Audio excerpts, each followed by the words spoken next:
It's the best, hands down. It's crystal clear. I love it. The things you can make are awesome. No one else has quality epoxy like this. It's easy to mix. Tim is such a wealth of knowledge. It's gotta be iCoat.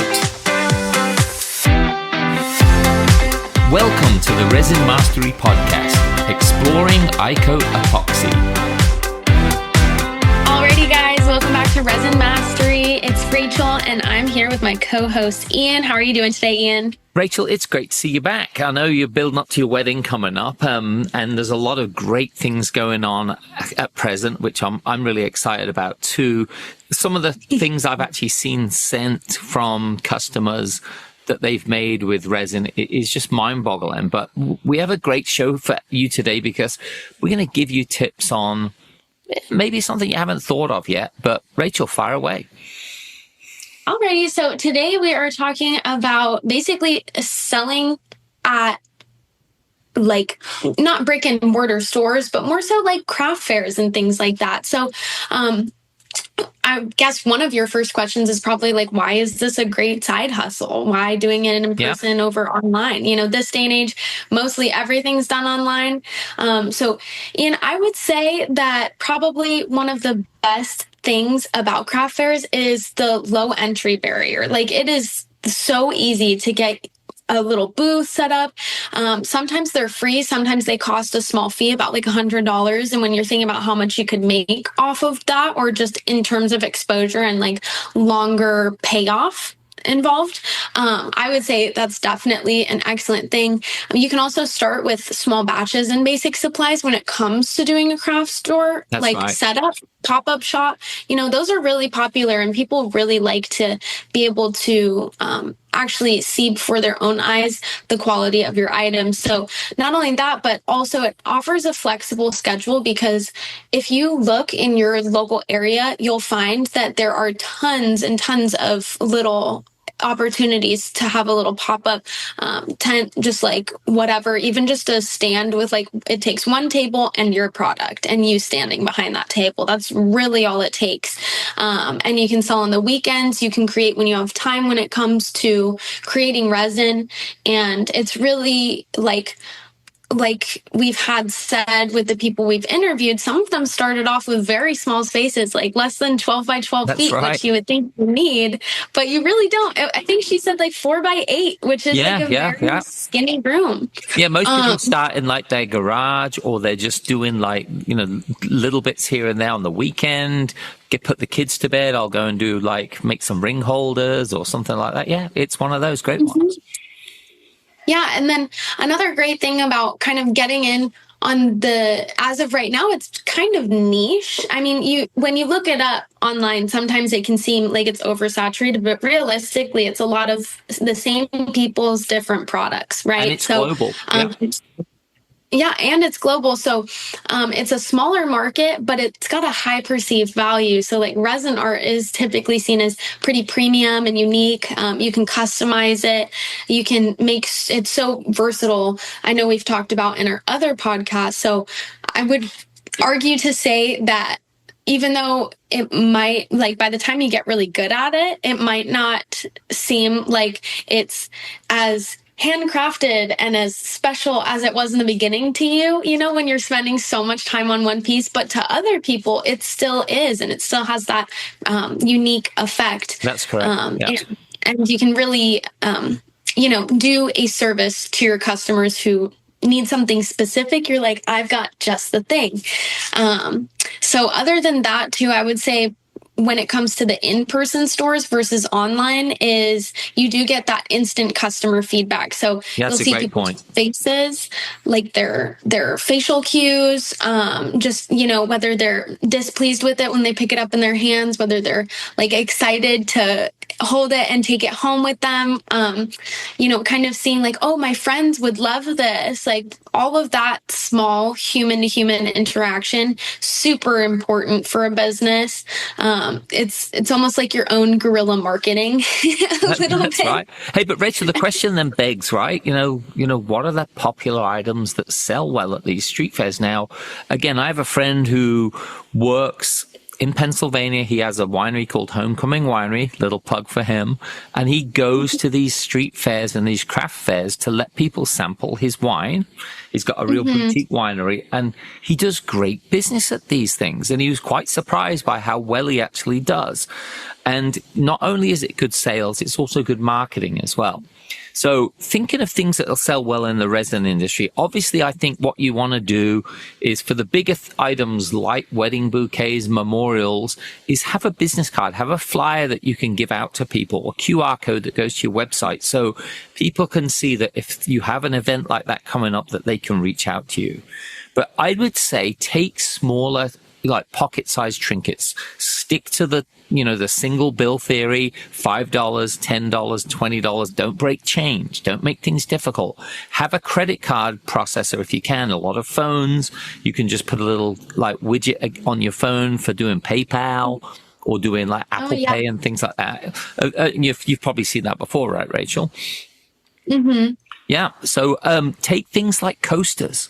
Take things like trays, other little small things, ring holders. They sell really well, like jewelry, especially religious jewelry. If you go to a lot of these street fairs, little religious crosses. I know that we interviewed a lady from Rememberable Resin, Kerry, who does these beautiful light rosaries. Things like that, where you could sell it for $20, $50, $10 for just these different size things. Then also start thinking about like little dried flower things, like dried flowers in coasters. Start seeding within your customer base the idea that you can preserve flowers. But then I also think, and this is trending big time. I did an analytics run, Rachel, on Pinterest, and Christmas ornaments, Christmas coasters, Christmas themed crafts are blowing up at the moment. So think of them as well. And Rachel, what maybe my mind's getting stuck on street fairs, but and craft fairs. But what are the other names? That I know there's other names out there of the type of things. Help me with this. Yeah. It's Callie And Robert. from Wildflower Preservation, and this is our hyacinth frame where we are able to frame wedding flowers or special event flowers in I-coat epoxies of resin, and Robert frames it for us. And use all natural wood. This is actually walnut. We also use whiteoak and teak. And you can hang it up on a wall, and if you want to check this out, check out our website, wildflowerpreservation.com, or email us at wildflowerpreservation@gmail.com. Yeah, no problem at all. So, so street fairs, farmers markets are another Farmers one. markets, where, yeah.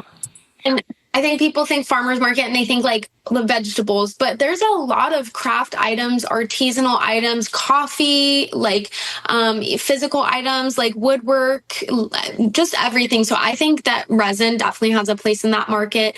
Like holiday bazaars, if you're, selling like anything religious, you could sell like Christmas crosses. I know people do like ornaments and buying them in person where you can see like, oh, like this is, putting a face to the name, right? Of the brand. A lot of people like to support locally instead of buying something that they might not know is from China or like just through Amazon. Sometimes things are, lackluster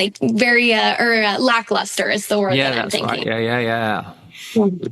So like community festivals, flea markets. Flea and then markets also, is what I was thinking of. Yeah. Yeah. And flea markets are a really good place. They're similar to a farmer's market, except typically they're bigger and they are more often. Farmer's markets might occur once a week. Flea markets are probably occurring at least probably one, depending on location. I know there's smaller towns where it's like that's kind of more of a special thing. But if you're in a city like Phoenix, for instance, like I would say that like kind of local street fairs and flea markets, like we've got First Friday, so that's once a month, but there's at least one other pop-up shop a week happening, or even like maybe every other day here in the Valley. So you could definitely find something. Hey, you know what I was thinking of as well was wedding expos, because I know there was one here in Phoenix that they were going to do. So wedding expos, I think it could be a great idea, especially to show people what preservation looks like.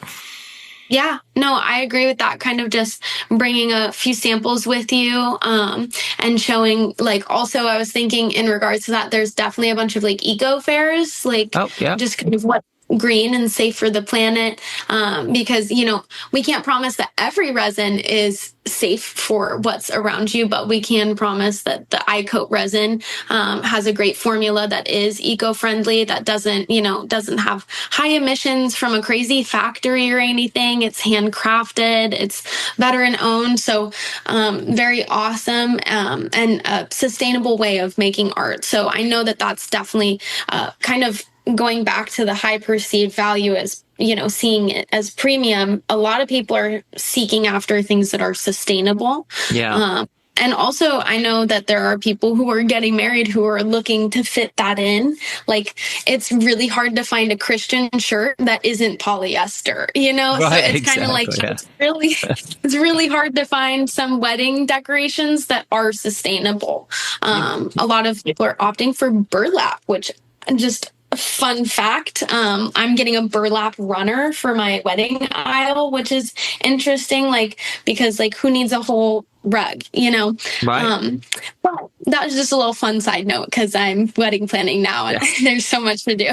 Hey, I'm glad you this though. Okay, you've gone to these fairs, but how do you get anyone to come to your booth? Like, it's not, especially if you're dealing with these little resin pieces, right? So it's, I'm thinking, how do you get people to come there? You're obviously going to have your bits and pieces on the table. That's fine. But from a distance, no one knows what you've got. But maybe that's the key as well, is have it so people come over. But again, you could get maybe a backdrop or like some signage on your table, which has some pictures of some of the creations blown up a little bit. And, that can be good. I was thinking for takeaways, we were talking earlier about having things you could touch and feel, but also like if you had like little poems or stories that go with something. I know, Rachel from Blossom and Rhyme does the Rhyme is actually puts a poem in every one of her orders, and it's really, really appreciated by people. So the story behind it is really good. And so I think that's really good. But okay, Rachel, how do you price these things?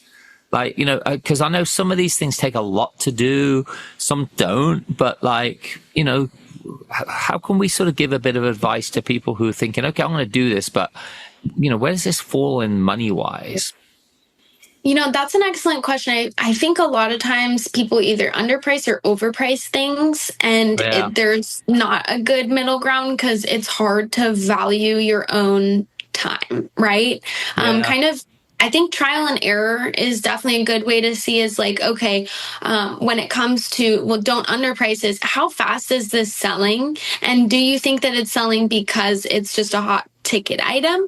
Or do you think it's selling because it's underpriced and it's seen as, oh, this is a cheaper product I can buy, let's say, for instance, there's a keychain and you're selling it for $3.50, right? Well, that might be, say it takes $2 to create that keychain, right? So you're like, well, I'm making $1.50. That's almost double what it costs. But it's like, at the same time, they're not just paying for the keychain. You need to make your money back in products, so you're doing that, but you also need to make sure that it's worth your time, and time is so expensive nowadays, where you put your time. And also paying for the expertise is another thing. So realistically, what you're charging $3.50 for, you could very much probably charge $7 to $8 for that very same item. So you could do double what you think, and people would still buy it and see it as a more affordable item. So I definitely say that when something is handmade versus popped out in a factory, you're competing with those factories, but at the same time, you're in a different ballpark. You can just see it over the fence. So you're like, oh, I'm competing, but you're not really, because handcrafted is different. Hey, Rachel, I just had a thought. If someone's selling coasters, maybe you do an idea where it's like, okay, if you pay for 3, we'll give you the 4th one free, right? Oh yeah, I love that. Or buy one, get one if the price point still makes sure you make a profit. And hopefully everyone's done like some kind of pro forma, some Excel spreadsheet with, here's my input costs, including your time. You've set it on something really good with time, that they've inputted those things into there. So the actual sale price is making sure they make a profit. Yeah. Yeah, no, exactly. It's like time, money back. You got to look at your price margins. If you're not looking at like your price margins or your profit margins and making sure that, okay, am I not only making my money back, is this worth my time? And not just how much you're making a day, but figure it out to a month and a year. What is your income? And would you be making this being a fry cook, or would you be making this and look up the average artisan, pay grade for whatever kind of thing that you're going into, whether it be coasters or whether it be ring holders, things like that, what they typically go for and kind of go from there. That's a really good thing to think about. And I love the buy 3, get the 4th free, because for me, automatically that makes me want to shop with somebody a bit more if they do kind of have like a sale and the essence of a sale, because it's barely anything. It's like you're making a good chunk of change from those 3 coasters, that throwing in that 4th one is at little cost to you, both in time, you're already there doing it, may have it already created if it's not customized, right? Yeah. So it's that's just a nice thing to do for your customers. Also just kind of have a mix of like those lower ticket items with the high ticket items. Like, yeah, that's a good point. Yeah. Like Blossom and Rhyme, I know that they do smaller trinkets for the actual wedding preservation, but they also have the big full bouquets. Those are hundreds of dollars because of the time and effort that it takes to do that. With a whole entire bouquet, it takes the shipping, they have to dry it out, they have to make sure they don't break it. It's very very tedious task versus taking some of those petals, taking them off, letting those dry, and putting that in like a coaster, Right. which is like 30 to like hundreds of dollars. So it's nice to have you reach more people when you have low to high prices. I agree. Now, Rachel, I'm going to throw in my marketing brain here because, it's what I've been doing for over 30 years. And I'm just going to preach to the choir out here for everyone listening who's thinking this is a great idea, but maybe there's something missing. And this is the bit we'll wrap it all up, which is, when you're at these street fairs, that one interaction, and this is when my friend with the winery does a really good job. For every person he sells, he lets them know where his winery is, what his website is, and he gives them a coupon to come back next time. Oh, yeah. See, that'll get me to come back personally. I love coupons. Exactly, right? People, when you give someone a 10% off coupon or some coupon code, they think that without using it, they're actually losing money, right? So it's a mental game. So collect their email, get them to follow you on social media if you've got a big social media following, right? Give them those coupon codes. Make sure that like we said earlier, that you're letting them know that you do weddings and memorials, bridesmaids gifts for the family, things that are unique and will have that, wedding or celebration remembered. Make sure you also add to your website and to your events on like LinkedIn and things like that, the different fairs you go into, the different expos you go into, like include all that. And just be really, really personable with people. Be the sort of person where they're like, he was really cool. She was really cool. I'm glad I spent money with that person. So that's my marketing brain throwing in here. And Rachel, I'll let you, any last thoughts to wrap this up? Yeah. So I was just thinking, oftentimes I'm a perfectionist. So sometimes I feel like a little bit stuck if something's not perfect, but you do not need to be perfect to start selling anything resin. Right.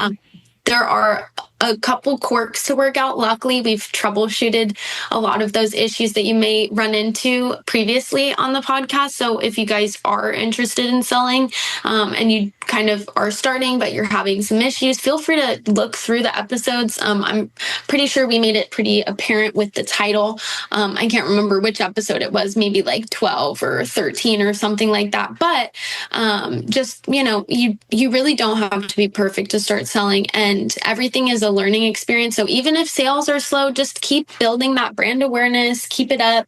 Come up with QR code, even stickers that you can like stick around your city. If like stick it to the bus stop, stick it to the coffee stand, like stick it to the, like if you live in a city with a subway, stick it on the subway. Like seriously, like leave some pieces of paper places where people will see them. Like that's guerrilla marketing, right? On the exactly. street. Might be some bit of a hustle, but hey, that's what having a business is. So you do have to hustle, and then start small, reinvest your profits, and just grow steadily. They do say slow and steady wins the race. That's right. The hare did not win. So I think that's a good lesson to be reminded of. I think often as adults, we want to get things done as quick as possible, but we just need to remember that classic childhood story of take it slow and you'll see that payoff eventually. And, just have good ethics. And most of the time, if you put an effort and ethics together, you've got a great business. So I think that's really my 2 cents. Now, I would say to people, you brought it up about all the other episodes. For anyone who's just jumped in on this episode or has only listened to a few, you got to go back and listen to some of these interviews, because what you'll get from these interviews is something that will blow your mind. You had people starting who were down in the dumps, broke, who became basically millionaires doing this. And and this isn't BS. It's like their story, not our story. And it's beautiful to see that people found real value. They found purpose in doing this. So go back and listen to the episodes. Whether you work with us or you work with someone else, these will give you most amazing information about this industry, and it'll give you something to do. Rachel, thank you so much again for today. And to our guests, until next time, Resin Mastery, Explore and iCode Epoxy. Rachel, we'll see you again next time. Okay, see you guys. Have a good one.